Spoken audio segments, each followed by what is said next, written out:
The moment you step back, something subtle but powerful begins to happen. Not on the surface, not immediately, but deep inside the emotional dynamic between you and her. Because, when you give distance, you are no longer playing the role she unconsciously assigned to you, the one who is always available, always explaining, always trying to fix things. And when that role disappears, the illusion of control disappears with it. Control in relationships is rarely intentional. It forms quietly. It forms when one person cares more, reaches out more, adjusts more, and tolerates more. Over time, the other person begins to feel emotionally safe in the assumption that you'll always be there. That safety slowly turns into certainty, and certainty kills tension, certainty kills curiosity, certainty kills attraction. When you suddenly stop chasing, stop reacting, and stop trying to convince her of your value, her nervous system notices. She may not say anything at first, she may even act unaffected, but internally, something feels off. The emotional rhythm she relied on is gone. The predictability she subconsciously controlled has been disrupted. Distance creates a vacuum, and the human mind hates vacuums. When you were constantly present, she didn't have to wonder about you. She didn't have to think deeply about what you meant to her. You were always just there. But now, without your messages, without your emotional availability, without your reassurance, her mind has to fill in the gaps on its own. And that's when questions begin to form. Why did he stop? What changed? Is he really okay without me? These questions are powerful because they reverse the emotional roles. You are no longer chasing clarity. She is, and here's the key part most people miss: distance doesn't work because it's a tactic. It works because it communicates self-respect without saying a word. When you give space calmly, without anger or dramatics, you signal that your life, your identity, and your worth are not dependent on someone else's attention. That signal is deeply unsettling to someone who assumed emotional control. For the first time, she realizes she can't access you on demand. She can't predict your emotional response. She can't rely on your presence to stabilize her own feelings. And that loss of control triggers awareness. Awareness leads to reflection. Reflection leads to emotional attachment resurfacing. What once felt secure now feels uncertain, and uncertainty creates emotional pull. She may tell herself she doesn't care. She may distract herself. She may even test the distance by checking your social media or sending a casual message. Not because she wants conversation, but because she wants to see if she still has access. If you respond the same way you used to, the illusion of control returns. But if you remain grounded, calm, and unchanged, the tension grows, and tension is the doorway to attraction. This is why distance is not about punishment. It's not about manipulation. It's about removing yourself from a dynamic that diminished your value. The moment you stop chasing validation, you stop feeding the illusion that your presence is guaranteed. And when a woman realizes that your attention is no longer automatic, that your emotions are no longer predictable, and that your life continues with or without her, that's when she starts to feel your absence in a way words never could. Sometimes, stepping back isn't walking away from her, it's walking back into your power. When you go silent, something uncomfortable happens, but not for you, for her, because silence removes distraction.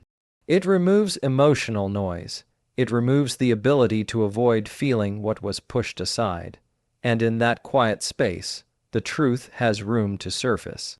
When you were present, talking, explaining, checking in, trying to hold things together, her emotions didn't need to work very hard. If she felt uncertain, you reassured her. If she felt distant, you closed the gap. If she felt confused, you clarified everything. But once you step back, all of that emotional support disappears. And now she has to sit with her own thoughts. Silence is powerful because it doesn't argue, it doesn't defend itself, it doesn't try to be understood. It simply exists, and when there's nothing left to react to, the mind turns inward. At first, she may feel relief. The pressure is gone, no messages to reply to, no expectations to meet, no emotional responsibility. But that relief is temporary, because relief doesn't last when something meaningful is removed.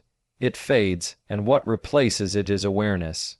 In the quiet moments, memories begin to surface, not the dramatic ones, not the arguments, but the small, intimate moments she didn't think much about at the time. Your voice, your consistency, the way you showed up when it mattered. Silence gives those memories space to breathe, and once they do, they start to carry emotional weight. Without your presence, her mind begins to do something interesting. It starts filling the silence with you. She replays conversations. She wonders what you meant by certain things. She questions whether she misjudged your value. And because you're no longer there to correct or clarify anything, her imagination takes over. And imagination is far more powerful than reality. This is where emotional reflection begins. She starts comparing how she feels now to how she felt when you were present. And that contrast creates emotional friction. What she once took for granted now feels missing. What once felt ordinary now feels significant. Silence transforms you from a constant into a question, and unanswered questions linger. The human mind hates unresolved emotional loops. When something ends without closure, it keeps running in the background. That's why silence works when words fail. You didn't argue your value. You didn't explain your worth. You allowed the absence to speak for you. And absence speaks in a language emotion understands. She may find herself checking her phone more often. Not because she expects a message, but because part of her hopes for one. She may check your social media, not to stalk, but to feel connected to something she can no longer access directly. These behaviors aren't conscious decisions. They're emotional reflexes triggered by silence. And here's the crucial part: silence gives her ownership of the emotional process. She doesn't feel pressured by you. She doesn't feel influenced by your words. The feelings that resurface feel like her own. And emotions we believe we discovered ourselves carry more weight than emotions someone tried to convince us of. By stepping back, you allow her to confront her feelings without resistance, without distraction, without your presence softening the impact. Silence becomes a mirror, reflecting what she truly feels when there's nothing left to hide behind. This is why breaking silence too early ruins everything. The moment you re-enter too soon, you interrupt the process. You give her an emotional escape. You replace reflection with comfort, and comfort shuts down curiosity. But when silence is held with calm confidence, it becomes transformative. It forces clarity, it reveals truth, and it creates emotional gravity. Because when someone finally realizes what your absence feels like, they don't respond with logic. They respond with emotion. At first, when you pull back, she may actually feel lighter, less pressure, fewer expectations, no need to explain herself or manage your emotions. And this is where most people panic, because they mistake that initial relief for proof that she never cared. But relief is not the same as happiness. Relief is simply the absence of effort. And what follows relief, when something meaningful is gone, is far more revealing. Because once the quiet settles in, once the novelty of space wears off, something shifts. The emotional support you provided, the stability, the familiarity, the sense of being understood slowly fades. And that's when relief turns into emptiness. Loss doesn't hit immediately. It arrives in waves. She starts noticing small gaps in her day, moments where she would normally share something, vent, laugh, or feel grounded. and now there's no one on the other side. That absence creates contrast, and contrast creates clarity. She begins to understand the difference between being free from effort and being deprived of connection. When you were present, your value blended into the background of her life. Consistency does that. Reliability does that. But once you're gone, your emotional contribution becomes visible. Because it's missing, the mind is wired to recognize value more clearly through absence than presence. This is when she starts to feel the loss, not the relief. She may catch herself reaching for her phone instinctively. She may want to tell you something, and then remember she can't. She may feel a strange discomfort she can't explain. And the mind immediately tries to label that discomfort as boredom, loneliness, or stress, but beneath it is something deeper, the realization that something meaningful is no longer available. What makes this stage powerful is that the loss feels personal. It doesn't feel like something you caused. It feels like something she lost, and loss carries emotional weight that attraction alone never does. She begins comparing, not consciously at first, but emotionally, how she feels now versus how she felt when you were around, how stable things felt, how supported she was, how certain. And even if there were flaws, even if things weren't perfect, the emotional baseline you provided is suddenly gone. That's when regret quietly enters the room, not dramatic regret, not immediate longing, but subtle thoughts like, maybe I didn't appreciate him enough, or things weren't that bad, or I didn't realize how much he mattered. These thoughts don't show up when you're chasing, they show up when you're absent. Because absence removes emotional cushioning, when you were there, she could afford to overlook your value. When you're gone, she has to feel the full impact of not having it. And the longer the distance is held with dignity, the deeper that realization settles in. This is also where many people make a critical mistake. They rush back when they sense her missing them. But missing is part of the process. It's not the end goal, it's the bridge. If you return too soon, you turn loss into relief again. You remove the contrast before it finishes its work. Let the loss be felt. Let the emotional weight mature. Because when she truly feels what life is like without you, not just the freedom, but the emptiness, that's when her emotions shift from indifference to attachment, from comfort to concern, from relief to desire. And when someone starts to feel the absence of your presence more than the ease of your silence, that's when the dynamic begins to change for good. When you stop reaching, stop explaining, and stop trying to earn reassurance, something powerful happens to the way you're perceived. Not because you announced a boundary, not because you demanded respect, but because you demonstrated it through your absence. And nothing communicates self-respect more clearly than choosing not to overextend yourself where you are no longer valued. Attraction doesn't disappear because feelings vanish. It disappears when respect erodes. And respect erodes when someone sees that your standards bend too easily, that your emotions are always accessible, that your life quietly revolves around their attention. When you give distance, you interrupt that pattern. You remove yourself from the role of emotional convenience. For the first time, she sees you not as someone trying to hold on, but as someone who knows when to step back. That shift matters because self-respect is felt before it's understood. It shows up in how you move, how you respond, and how you don't react. When you stop chasing clarity and stop seeking validation, you send a silent message. Asterisk, I know my worth, even if you don't. Asterisk, and that message is grounding. It's stable, it's attractive, distance reframes you. Instead of being emotionally available on demand, you become emotionally selective. Instead of explaining yourself, you allow your actions to speak.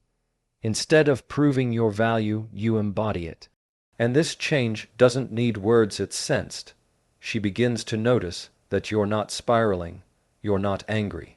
You're not trying to guilt her into staying, you're simply steady, and steadiness creates curiosity, because it breaks the narrative she may have built in her mind, that you needed her more than she needed you. Now she has to question that assumption. Self-respect also creates boundaries, even when they're unspoken. By giving space, you define what you will and won't tolerate. You show that you don't cling to connections that require you to shrink. And that forces her to reevaluate how she treated the dynamic when you were there. Respect often returns before attraction does. But respect is what allows attraction to grow again. She may start thinking differently about you, not as someone she could always come back to at any time, but as someone who might move on. Someone whose attention now feels earned, not guaranteed. And when attention becomes earned, it becomes valuable. There's also something deeply attractive about emotional independence.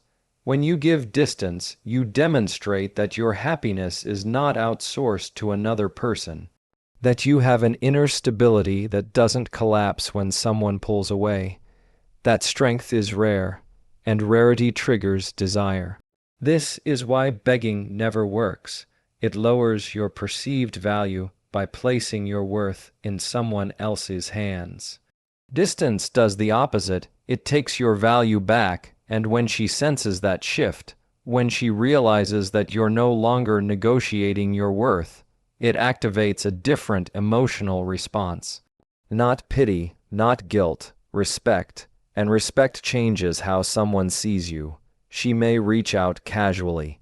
She may test the waters, not because she suddenly wants everything back, but because she wants to know if you're still the same, if your boundaries are real, if your self-respect is solid, and if you remain calm, grounded, and unchanged. The attraction doesn't just return. It rebuilds on a stronger foundation.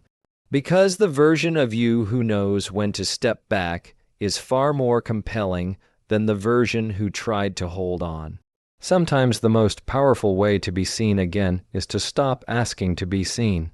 When you disappear without drama, without explanations, and without trying to prove anything, something unexpected wakes up inside her. It's not always longing at first, it's uncertainty, and uncertainty is far more powerful than reassurance. Because now, for the first time, she doesn't know where she stands with you. When you were always present, your role felt fixed. Your attention felt secure. Even if things were unstable emotionally, one thing felt certain: you weren't going anywhere. That certainty created comfort, but it also created complacency, and complacency dulls emotional urgency. Distance destroys that comfort. Now she doesn't know what you're doing. She doesn't know who you're talking to. She doesn't know how you're processing the separation. And most importantly, she doesn't know if she still has a place in your future. That unknown space becomes fertile ground for fear, not fear of losing you emotionally, but fear of being replaced. The mind immediately fills uncertainty with scenarios. She starts imagining possibilities, not because they're real, but because she can't rule them out. You could be meeting new people. You could be rediscovering yourself. You could be forming connections that don't include her. And once that possibility exists, it can't be undone. This is where competition anxiety begins. It's not about jealousy in the dramatic sense. It's about status. It's about realizing that the emotional position she once held may no longer be reserved. And when someone feels their position is threatened, their attachment sharpens. Distance turns you from a guaranteed option into a potential loss. She may start watching you from a distance, checking your social presence, not to see what you're saying, but to see how you're living. Are you okay? Are you happy? Are you moving forward? Each sign that you're stable without her reinforces the idea that she may no longer be irreplaceable. And that realization hits deeper than words ever could. Because people don't chase what they already own. They chase what they fear losing. This is why announcing your growth never works, but embodying it does. When you're quiet and grounded, your progress feels real, and real progress triggers comparison. She begins comparing herself to the unknown possibilities in your life. And comparison awakens urgency. She may feel an impulse to reassert her presence, a casual message, a reaction to a story, a just checking in. These aren't random, they're emotional pings, tests to see if she still matters. Tests to see if she still has access, and how you respond, or don't, matters more than anything you say. If you rush back with excitement, the fear dissolves. If you over-explain, the uncertainty disappears.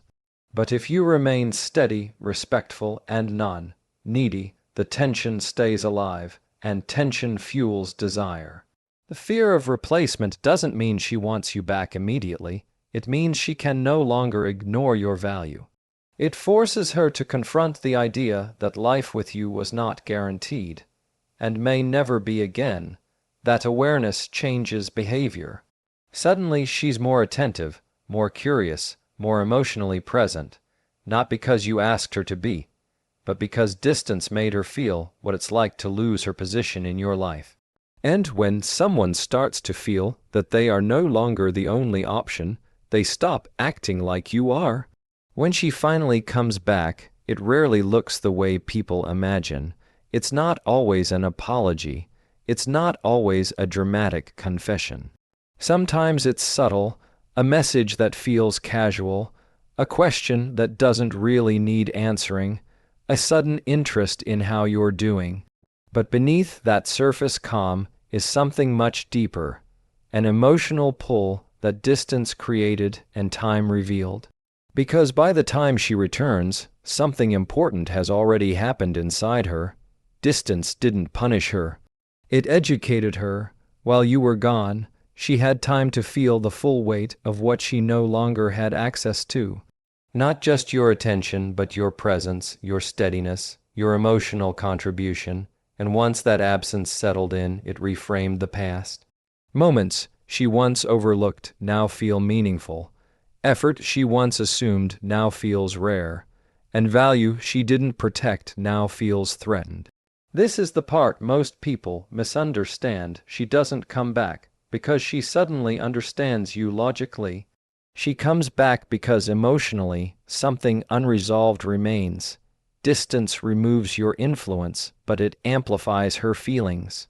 Without you there to soften the impact, her emotions matured on their own. They weren't shaped by arguments. They weren't diluted by constant communication.